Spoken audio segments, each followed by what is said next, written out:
Hey everyone, welcome back to AI Paper Podcasts. Great to be here. Today we're going to dig into a research paper that honestly feels like it could really shift how we approach optimizing large language models, LLMs for specific jobs. Yeah, this one's pretty exciting. We're looking at GEPA. Reflective prompt evolution can outperform reinforcement learning. Right. And the big problem it tackles, well, it's something anyone working with LLMs feels. The sheer cost and time needed for adapting them using, the usual reinforcement learning ways, like GRPO. These methods often need like tens of thousands of these rollouts, which are basically just one attempt on the LLM system to do its task. And each one costs. Exactly. Costs compute, costs API calls, costs time.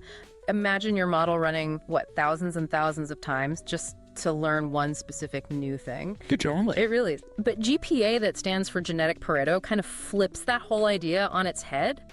It uses the fact that these models operate in language. It lets the LLM sort of look back, reflect on its own steps in plain English, figure out what went wrong, and then suggest smart ways to tweak the prompt. And what's really striking, I think, isn't just that it works better, but how much more efficient it is. Sample efficiency, right? Yeah. So across 4 pretty different tasks, GPA didn't just beat GRPO averaging like 10% better, sometimes up to 20%. Which is already good. But it did this using up to 35 times fewer rollouts. Wow. 35 times. Yeah. And it also beat other big prompt optimizers like MIPROv2. Significantly. I mean, if you're working with LLMs and your budget isn't infinite, this is potentially huge. So for you listening, maybe you're an AI researcher, an ML engineer. The bottom line here is this could mean a much faster, much cheaper, and, more effective way to get your LLM applications tuned just right. Definitely. Okay, so let's unpack how they actually manage this. It sounds almost too good to be true. Yeah. Well, let's start with that standard approach, reinforcement learning. You mentioned GRPO, Group Relative Policy Optimization. It's popular for tuning LLMs for specific tasks, but you flag that bottleneck. Right, the massive number of rollouts. Why does it need so many? Well, it comes down to the feedback signal. These RL methods usually take everything the LLM did, all the complex reasoning, maybe calling tools, generating text, and boil it all down to just one number at the very end. A single reward score, like did it succeed or not? Sort of a pass-fail? Pretty much, or maybe a score from 1 to 10. Yeah. But it's sparse, right? It doesn't tell the model why it failed or what part of this process was wrong. So to learn effectively from just that tiny bit of feedback, GLPO needs to try again and again and again, tens, sometimes hundreds of thousands of times. Okay, I see. It's learning from very minimal information each time. Exactly. And that's where the cost really bites. If your LLM application involves, say, making API calls to external tools, each rollout gets expensive. Or maybe you're using a massive model like GPT-4, and just running it that many times is prohibitively costly. Or you just don't have weeks to wait for it to train. Yeah, that sample inefficiency becomes a real roadblock in practice. Which leads to the core question GPA asks. Hold on, if the LLM's own process, its chain of thought, the tool calls it makes, the text it generates, if that's all in natural language, why are we throwing all that rich detail away and just keeping a single number? Why not use the language itself as the learning signal? Okay, so that's the gap GAPA steps into. It moves away from that sparse reward and really leans into the language. What are the mechanics? You mentioned 3 core ideas. Yeah, 3 key parts. First is genetic prompt evolution. So GPA doesn't just randomly tweak prompts. It iteratively improves them by mutating good ones or combining parts of different successful prompts. Think of it like breeding. It keeps track of the family tree of prompts so lessons learned stick around and build up over generations. Okay, so it's evolutionary. Makes sense. What's the second part? The reflection. Right, reflective prompt mutation. This is, I think, the real innovation. Instead of just that final score, GPA looks at the actual textual traces of the LLM run. What was the input? What did the model output? What reasoning steps did it write down? Did it call a tool? What was the result? Even like error messages if it tried to generate code and it failed compilation. It looks at all of that. All of it. And then this is the clever bit. It uses another LLM, a powerful one, to act as a reflector. This reflector LLM reads those traces, diagnoses the problems in natural language. Okay, looks like the model misunderstood this constraint or it failed to extract the key info here, and then proposes specific targeted changes to the prompt for whatever module caused the issue. They call this the feedback function. It's turning the LLM's execution log into actionable feedback. Wow. Okay, so it's using an LLM to critique and improve another LLM's prompt based on its detailed workings. Precisely. And the third piece is Pareto-based candidate selection. This is about avoiding getting stuck. Lots of optimizers just find the single best prompt so far and keep trying to make tiny improvements to it. Which can lead you down a rabbit hole, right? Yeah. A local optimum. Exactly. You might find a pretty good solution, but miss a great one that requires a slightly different approach. GEVA avoids this by keeping track of a whole set of top-performing prompts, the Pareto frontier. These are prompts that are best in different ways. Maybe one is great for certain types of inputs, another is better for others. So it maintains diversity. Right. It keeps a diverse pool of winners. Then, when deciding which prompt to mutate or evolve next, it samples stochastically from this pool, giving preference to prompts that do well across a wider range of tasks or inputs.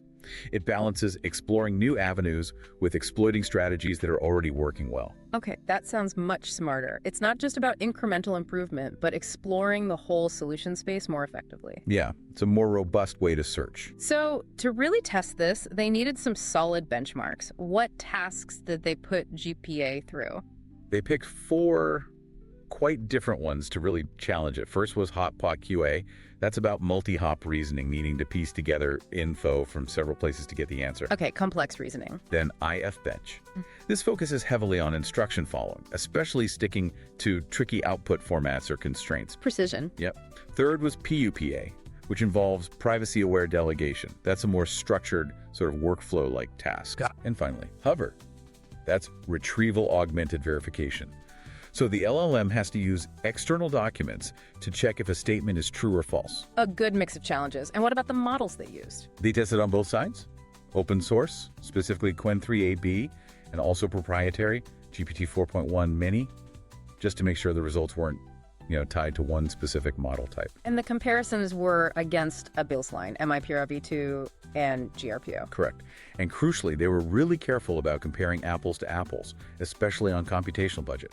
They mainly tracked the number of rollouts to make sure GPA wasn't just winning because it got more chances. Okay, setup makes sense. Let's get to the results. Did this whole reflective genetic Pareto thing actually work? Because the claims are big. They really are, and the results seem to back them up.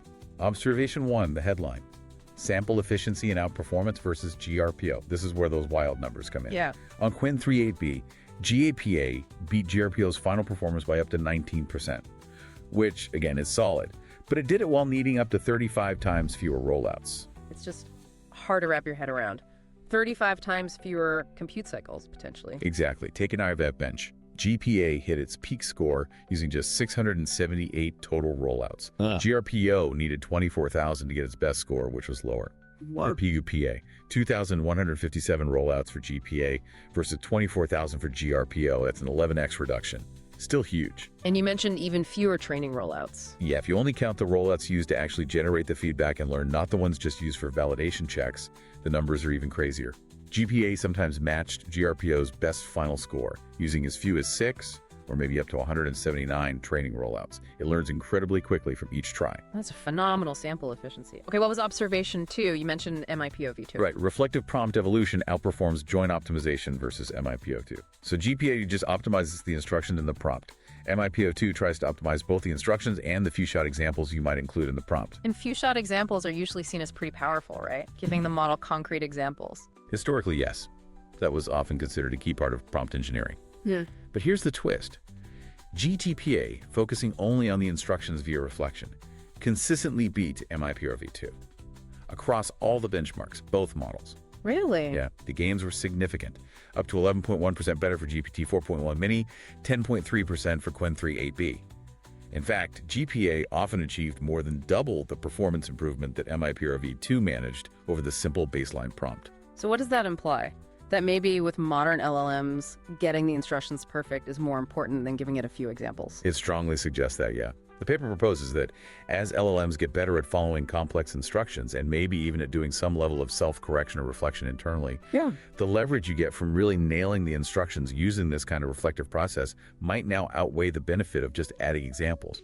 The evolved instructions seem to generalize better, too. Interesting. A potential shift in prompting best practices. Okay, what about that Pareto selection strategy? How important was that? Oh, the power of Pareto-based selection was observation 3, and it was crucial. They ran an experiment where they compared GPA to a version that used a simpler strategy. Just always picked the single best performing prompt from the last round to mutate next. The naive approach. It got stuck badly. That naive version found one decent strategy early on and just kept trying to polish it, but it hit a wall. It plateaued at a much lower performance level because it wasn't exploring other potentially better avenues. The local optimum trap. Exactly. GPA, with its Pareto sampling, keeping that diverse set of good candidates and sampling from them, continued to find better and better solutions. It ended up with an aggregate performance boost of about 6.4%, purely thanks to that smarter selection strategy. It really highlights the need to balance exploration and exploitation. Makes perfect sense. You need to keep looking around, not just dig deeper in one spot. Any other key findings? Yeah, a couple more practical ones. Observation 4, cost efficiency, shorter prompts. Turns out the prompts GPA evolves are not just better performing, they're also way shorter. How much shorter? Up to 9.2 times shorter than the prompts generated by MIPROv2. Wow, that's another huge practical win. Shorter prompts mean fewer tokens. Fewer input tokens, which directly translates to lower API costs if you're using a commercial model. And it usually means lower latency too, so faster responses. It's another win-win. Better results, lower cost, faster speed. Okay, and the last observation, something about merging. Yeah, observation 5 was about system-aware crossover, which they called GPA plus merge. The idea here was, what if you take successful modules or parts of prompts from different successful evolutionary lines, different branches of that family tree, and strategically combine them? Sort of cross-pollinating the best ideas. Exactly.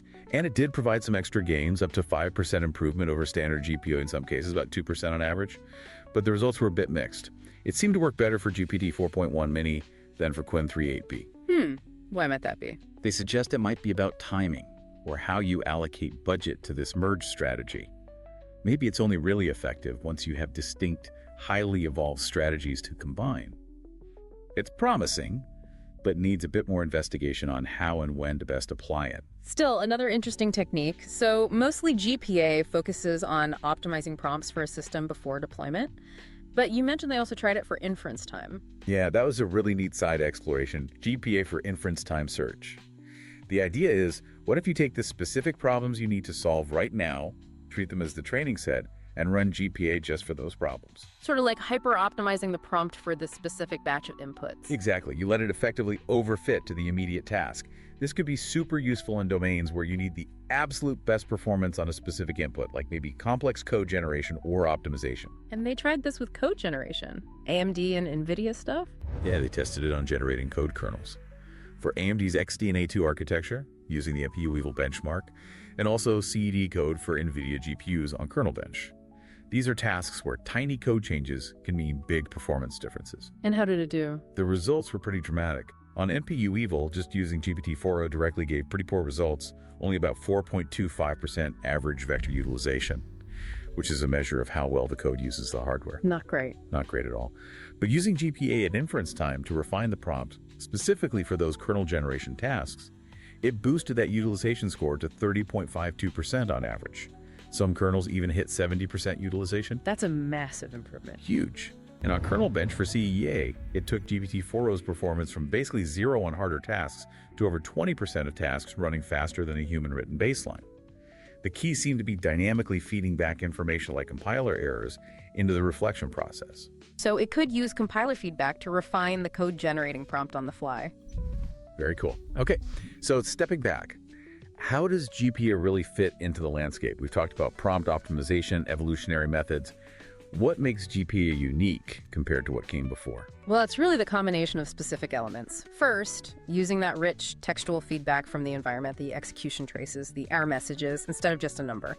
Second, the Pareto-aware optimization for candidate selection, which we saw is vital for avoiding local optima and exploring well. Third, applying these evolutionary strategies but doing it smartly, optimizing prompts for each submodule within a larger AI system if needed.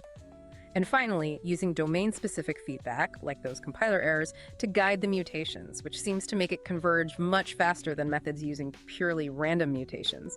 It brings together several powerful ideas in a novel way. Okay, that clarifies its position. Now, no research is perfect. What limitations did the authors acknowledge? Where does GPA maybe not excel? Or what's left for future work? They were pretty upfront. One key area is that boundary between prompt optimization and actually fine-tuning the model's weights.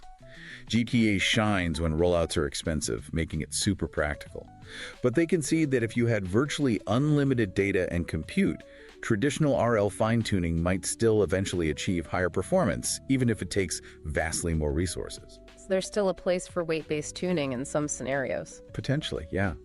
Also, GPA right now focuses only on optimizing the instructions. They point out that integrating few-shot demonstration optimization back in, perhaps guided by reflection, could be a way to get even more performance. Combining the best of both worlds. Maybe. And they also mention things like potentially optimizing the validation process itself, like how many examples you use to check performance to further boost that sample efficiency. Makes sense. Anything else? Yeah, two really interesting future directions. One is what they call feedback engineering. Basically, figuring out which parts of those textual traces are the most valuable for the reflection process. Is it the reasoning, the tool output, the errors? Understanding that better could make reflection even more effective. Refining the input to the reflector LLM. Exactly. And the other big one is potentially integrating reflective prompt evolution with weight space adaptation. Could the insights GPA gains through language reflection somehow guide or speed up traditional RL fine-tuning? Could these two approaches work together? That feels like a really exciting frontier. Could they maybe even unify somehow? That's the big question, isn't it? Could this lead to a more holistic way of adapting LLMs that uses both language reflection and weight updates? Fascinating stuff. Okay, let's try to wrap this up. For the AI researchers, the ML engineers listening, what's the big picture takeaway from GPA? I think GPA really offers a new, very compelling way to think about adapting complex LLM systems. By using language itself for reflection and combining that with smart evolutionary and selection strategies like Pareto Optimization, it gives us a path that's practical, much more sample efficient, and demonstrably effective, especially if you're dealing with limited data, time, or compute budget. This looks like a really powerful approach. It feels like a move away from treating the LLM purely as a black box you reward or punish, towards interacting with its internal thought process in a more meaningful way. Absolutely. That shift from just looking at the final score to analyzing the rich natural language trace. Yeah. It feels like a step towards AI learning that's maybe a bit more like how humans learn by understanding why we made a mistake, not just that we made one. It definitely makes you reconsider the potential locked inside the LLM's own linguistic processing. For sure. And it leaves us with a really interesting thought to chew on, doesn't it? Cool. If LLMs can learn this effectively by essentially reflecting on their own thoughts and mistakes expressed in language, what does that imply for the future? Could we build AI systems that autonomously improve themselves just by analyzing their own performance traces and intelligently refining their own operating instructions? That's a deep one. Self-improving AI driven by linguistic self-reflection. Definitely something to mull over. Indeed. Well, we hope you enjoyed this deep dive into the GEP paper. It's definitely one to watch. Make sure to check out the full paper if you want all the nitty-gritty details. There's a lot more in there. Thanks for joining us, and we'll catch you next time on AI Paper Podcasts.